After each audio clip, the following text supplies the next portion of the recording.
Medina শরীফের মাটি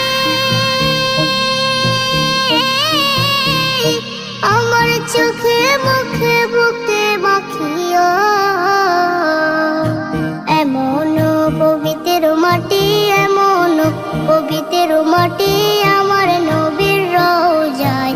তোমরা যদি যাও গো মদিনায়, তোমরা যদি যাও গো মদিনায়। ইয়া রাসূলুল্লাহ, ইয়া হাবিবাল্লাহ, ইয়া রাসূলুল্লাহ, ইয়া হাবিবাল্লাহ। মদিনা শরীফের মাঝে বেহেশতের বাগান আছে ও। সেই বাগানে শুয়ে আছেন, সেই বাগানে শুয়ে আছেন প্যারা নবী মুস্তাফায়।